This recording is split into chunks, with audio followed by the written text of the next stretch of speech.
Listen, I'm anxious to the point I feel unease. I want the money and the power and respect. It's a real tough life, niggas coming for your neck. I see silence. So what are your favorite childhood memories? I would have to say my favorite childhood memory was going to the balling, trying out for my 7th grade basketball team. So it's just now getting out of that phase of like YMCA, now you playing for your school.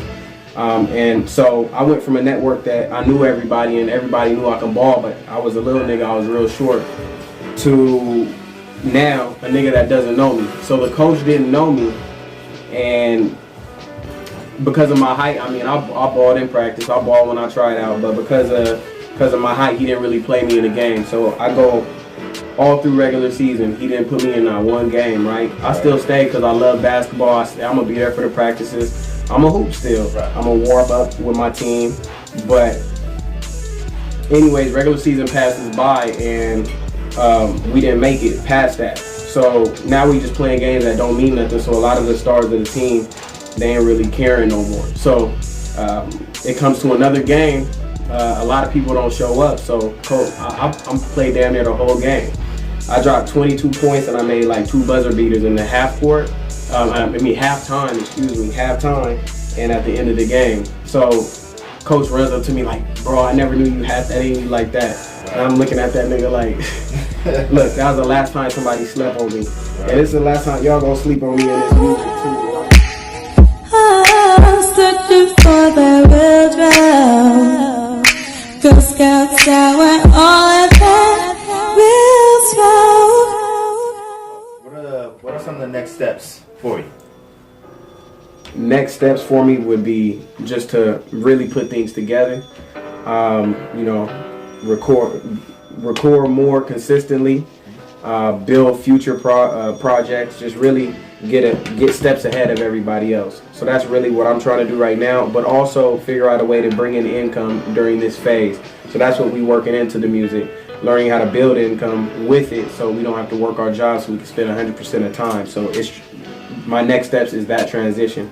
So building merch, selling the merch at shows, doing shows, eventually getting paid for the shows. And then once you start to build your following up through shows, you got a lot of followers now features. I want to feature with people. I just want to do anything where it touched one person and it touched 2 people, and the 2 to the 4 to the 4 to the 8. I just want to just build my network, because your net worth is your net worth.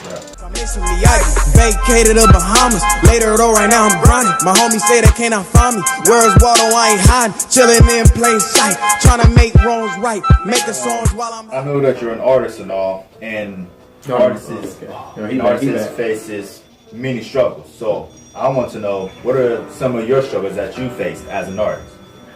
The biggest struggle I faced as an artist was thinking that I didn't have enough cash flow to make everything move. And I feel like a lot of artists creatively that are super creative get stuck in the money aspect of things, and we think like, dang, I came up with all this, now how do I get it out there? So at first we just put it out there, and we realize it doesn't do much when you just put it out there. So that when that money gets involved, it starts to really fuck up things creatively. But what I learned is you gotta really you have to like not focus on the money. You have to focus on what you have to build it.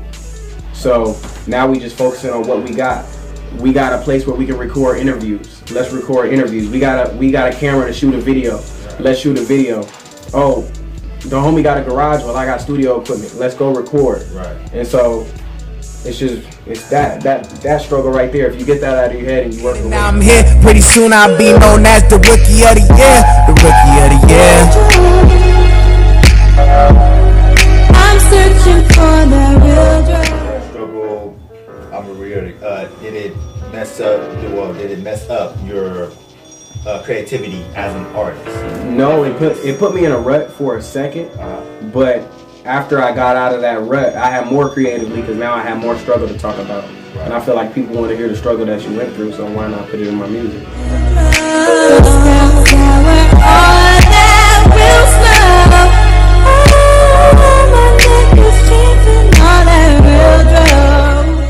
What are your biggest accomplishments so far? My biggest accomplishment so far, I would say, opening up for Joe Budden, opening up for Scheme. I told her, go get your money. I got some money today. I told myself that it's time to go get it. Young nigga out here. Chip the Ripper, he calls himself King Chip now, but he was one of my favorites for a long time after I heard him on that Cuddy song. I started looking at more of his music. And so I had a couple times to meet him, and that was my favorite show ever. That when I was on stage and all those people was there, I felt like I had made it. Then I seen him backstage, and it was just a whole nother experience for me. So I'll say those are some of my biggest accomplishments now. But of course, I'm trying to scale and move forward. So I mean, that answer that I just gave you will become irrelevant because I'm gonna have experience a little more.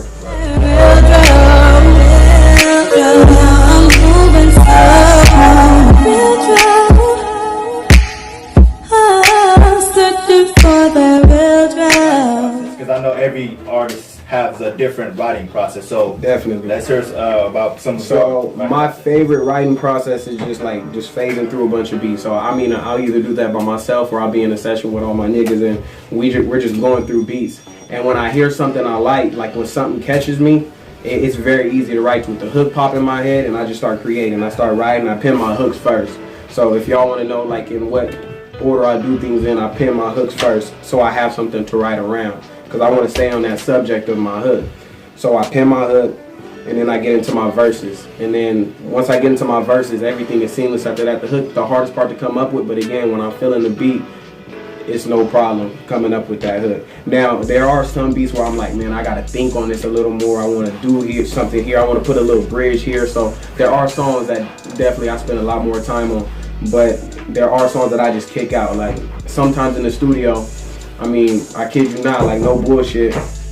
I'll knock out 4 or 5 songs in a matter of 2-3 hours. I'll knock out 4 or 5 songs, pen front to back. Right. Sometimes again, I'm spending a little more time on my stuff. Yeah. So you know what I mean. So that's the writing process really right there. But I like hearing my beats before I write.